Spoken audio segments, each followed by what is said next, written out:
Hey guys, it's me, ya boy. Some of you may remember that last year I uploaded a video about Dragon Ball and why I love the Saiyan and Frieza sagas so much. However, Toei Animation did not like that, and after months of going back and forth with them, they blocked my video. So I decided to re-upload it and change a few things. Also, I put a filter over the video so that they don't try to come after me again. Anyway, if you notice a desaturation, that's why. Alright guys, enjoy the video, bye bye.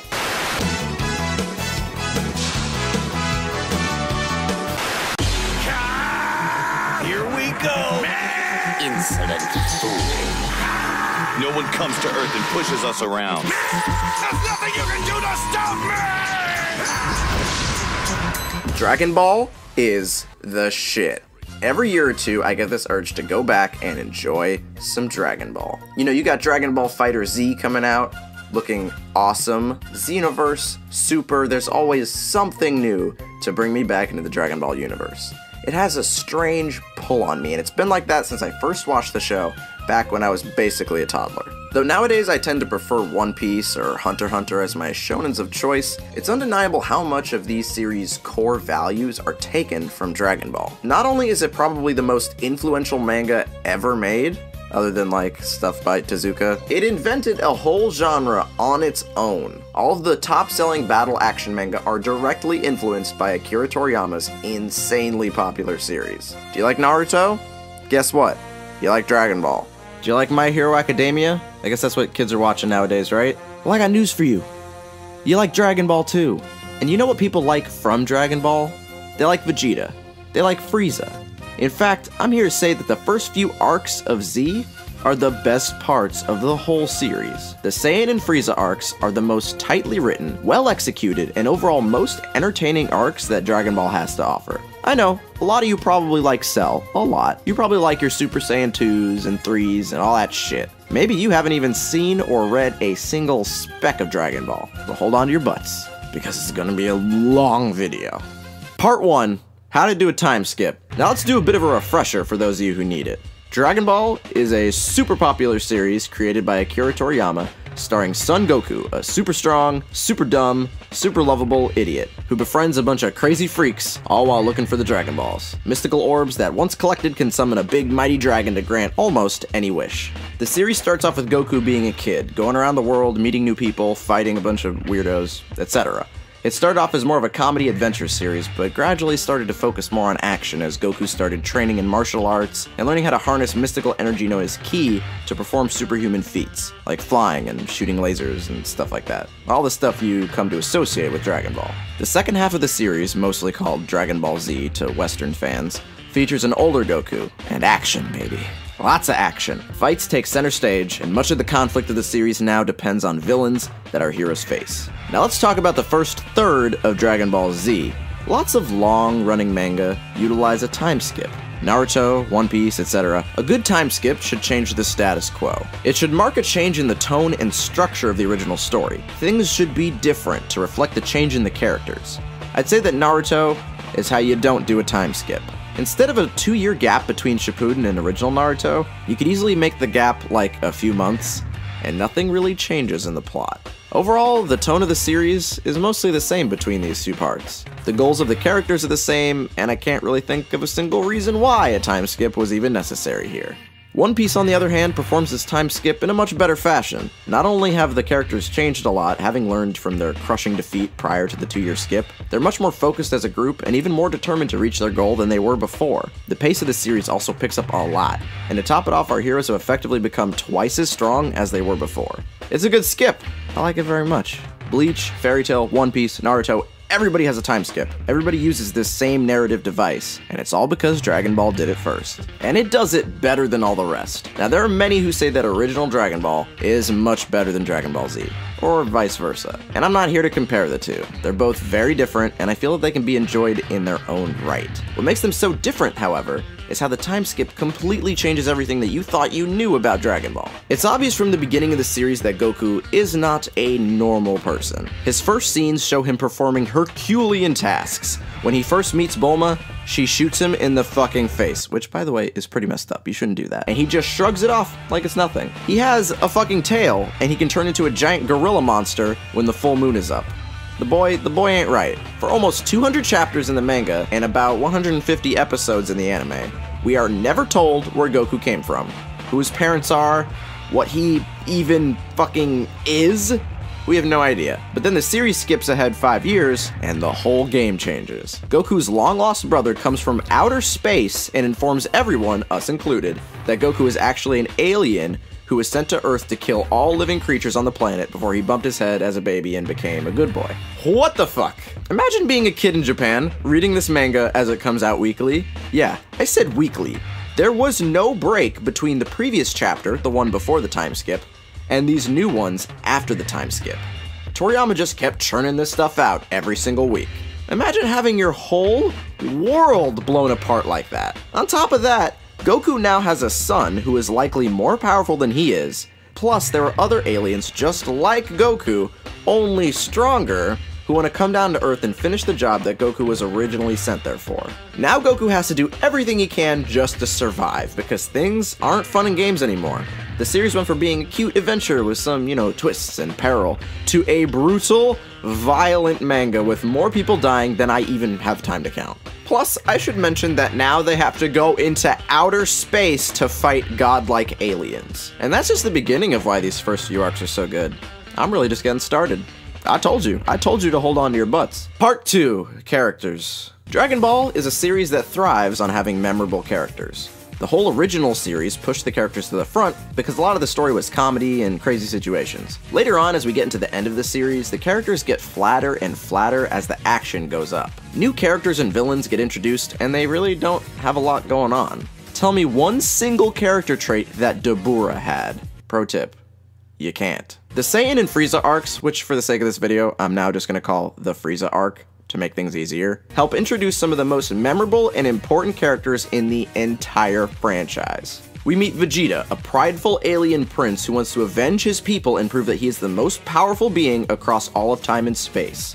Gohan, Goku's son who is taught by Chi-Chi to avoid fighting, but eventually finds that he has to take up arms and help save the universe and become even stronger than his dad. Frieza, the evil racist emperor of the universe who blew up Goku and Vegeta's home planet, setting off the events of the entire series. And King Kai, an omniscient deity that trains our heroes in the afterlife and is actually legitimately fucking hilarious. These antennas get all the channels, baby! Like a TV, get it? I just couldn't help being funny!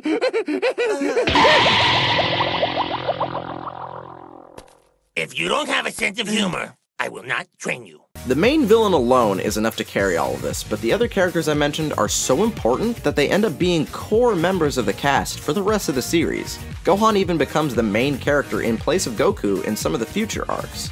Vegeta goes from being a completely evil asshole to being a slightly heroic asshole, but for someone who isn't in the series much past this point, the main man Frieza really makes quite an impact. Frieza is the strongest force that our heroes have ever had to face so far. Not only that, but his personality pushes his character even further. He is super racist towards anyone other than his own race, and he looks down on just about anyone that he comes across. He's just the shit, and he knows it. Cell and Buu, on the other hand, aren't nearly as interesting or as fun as Frieza. First of all, they have absolutely zero personality. Plus, they're either too strong or way too weak. Frieza felt like he was strong, but Goku was never too far behind him. He beats Frieza on his own with no tricks, fair and square. Now when Cell gets introduced, he gets his ass kicked, cries, whines, and begs like a baby in order to get Vegeta to let him transform one more time. I know lots of people say they like Cell, but I don't, because most of his good traits are just taken from Frieza. Buu is even worse. He's literally just a bad guy. Nothing else. Just a guy who wants to be bad and kill people and eat candy. He's too strong for the heroes to feasibly beat without resorting to some crazy, stupid, wacky bullshit. And by the end of it, they just have to beat him with a big giant laser ball, even though they said at the very beginning that that doesn't work against him. He's like a force of nature more than a villain. Maybe that was the whole point. I don't know. Whatever. The thing is, Frieza doesn't transform because he needs to win the fight. He just transforms because he wants to show off and fuck with the heroes. They really messed up his plans, and he says that he wants to make them suffer as much as possible. Even when the Z-Fighters make a little bit of progress, it seems like Frieza's always one step ahead. But his downfall is all due to his own hubris. In the original series, we learned that skilled ki users can sense the power of others. They can kind of estimate how weak or strong somebody is just by sensing their ki level, or power level, as they call it. However, as the aliens from this arc are introduced, they're using these scouter thingies to sense power level. That's weird. I wonder why they need those. Oh, it's because they actually can't sense power levels on their own. With the aliens, it's very numbers based, and it's a lot more about brute force, and who's just statistically stronger than another person. But the Earthlings' powers are a lot more spiritually guided. This is a really big limitation that we are shown from the very beginning of this arc. And while Vegeta learns this and adapts for his fight by throwing away his scouter and deciding to just go with his instincts, You've accidentally left your scouter behind, sir. Keep it. I've no use for it anymore. Frieza doesn't do this. Frieza never feels like there's anything he can't anticipate. He never assumes that there's an aspect of the battle that he isn't prepared for. And this leads to his eventual downfall, and it's immensely satisfying to see everything work out from beginning to end. Frieza is just the best. He's just the best villain that we get to see in the whole series. And I haven't even gotten to go over the character development for the other characters yet. I already mentioned a little bit of how Vegeta changes later on, but I'm going to go a little more in-depth on how he evolves in just this one arc. Now, Vegeta starts off as being just a standard bad guy. He wants to destroy Earth, beat Goku, blah blah blah. He's super cocky, and all he says is how he's so much better than everyone, and how he's just going to get what he wants because he deserves it. Even among the other Saiyans, I was always the most powerful by far. I don't care if you've trained every minute of your entire life for this. You will always and forever be a low-ranked outcast and nothing more. But then his fight ends up being way harder than he expected. Goku, the low-born outcast, is actually way stronger than him. Plus, he gets tricked and beaten by people who aren't even stronger than him. And this kind of fucks him up a lot. We then see that this is not just a guy who's super cocky and powerful and evil. This is a guy who's totally not okay with being wrong. And he's definitely not okay with losing. No!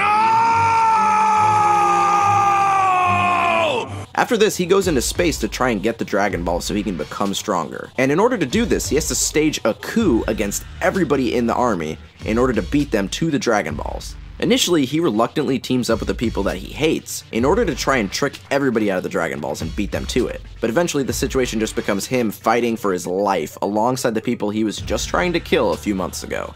Though Vegeta's really cool, his character arc is not nearly as satisfying to watch as Piccolo's. Piccolo in the original series was just evil, bad to the bone. He was a weird demon magician who like fucking ripped his own arms off and shit. He was metal as fuck, and he just wanted to take over the world and kill Goku. He was a simple man. But then the time skip happens, and he realizes that there are bigger, more eviler dudes out there than him. He decides to just bite the bullet and help out the good guys for a little bit until the Earth is safe and ready for his own takeover. He then decides that he has to train Gohan, son of his arch enemy, in order to ensure the Earth's survival. But then something unexpected happens. Gohan teaches him feelings of friendship and happiness, feelings that he didn't even know he could possess, being a literal spawn of evil. Gohan, being pure at heart, is the first person who treats Piccolo as a friend, despite all the cruelty Piccolo puts him through during the training. This leads to Piccolo sacrificing himself to save Gohan, completely giving up on his past self and surrendering his heart to the light.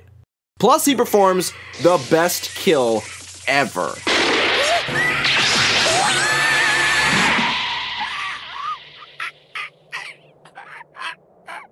Die.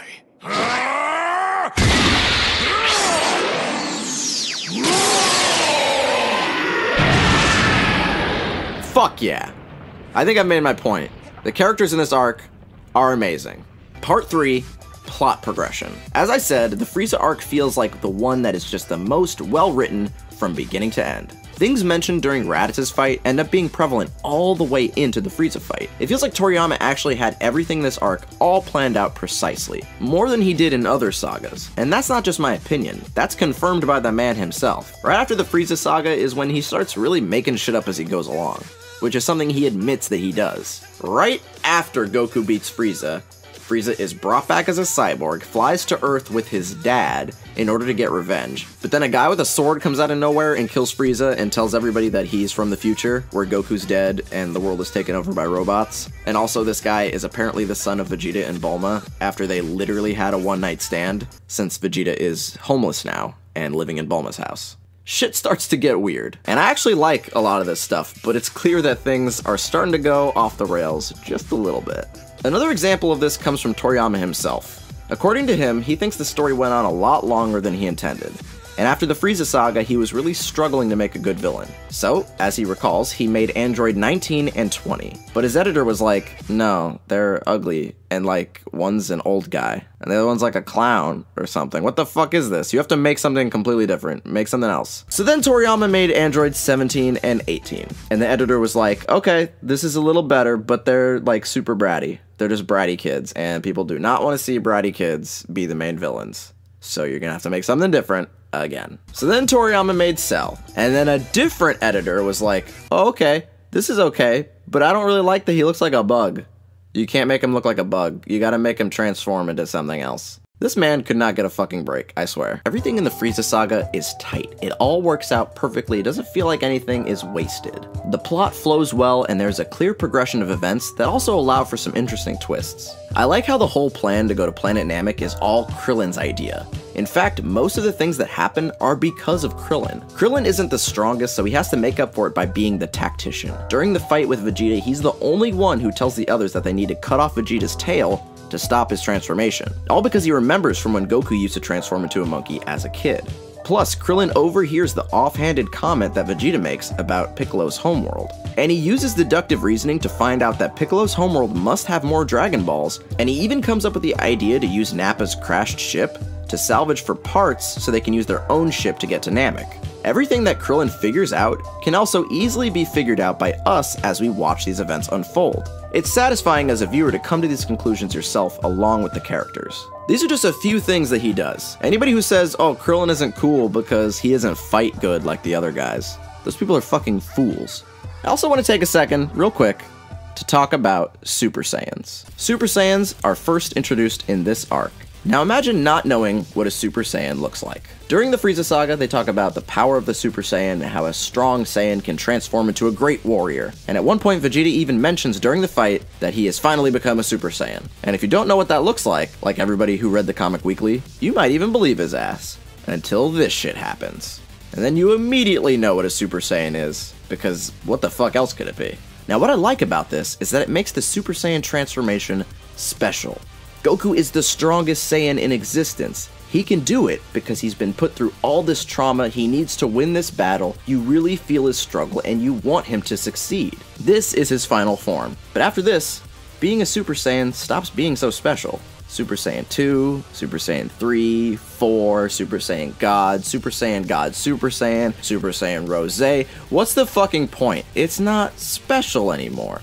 And the culprit of all of this is none other than future Trunks himself. Now I love Trunks. Any Dragon Ball fan loves Trunks because he runs on the rule of cool. He has a fucking sword! However, Trunks completely invalidates what makes Super Saiyan special in his very first appearance. He just shows up right after Goku had his climactic transformation and beat Frieza with it, and then he just does the same thing himself, like it's nothing. He even kills Frieza again, like it's nothing.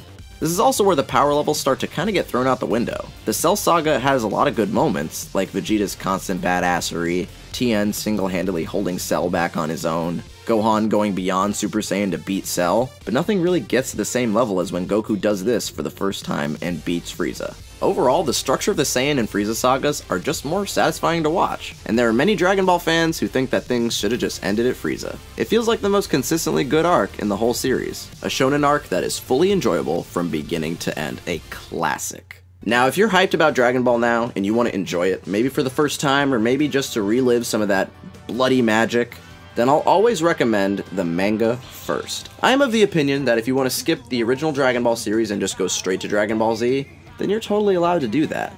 I mean, in the West, we got Dragon Ball Z before everything else anyway, so it's not like that isn't how we were doing things in the first place. However, I do think original Dragon Ball is still A+ material. It is essential reading if you want to get the full story. But if you want to skip to Z, I also strongly feel that Dragon Ball Z Kai is the best version to watch. It cuts out all the filler and it makes things flow more closely to the original manga.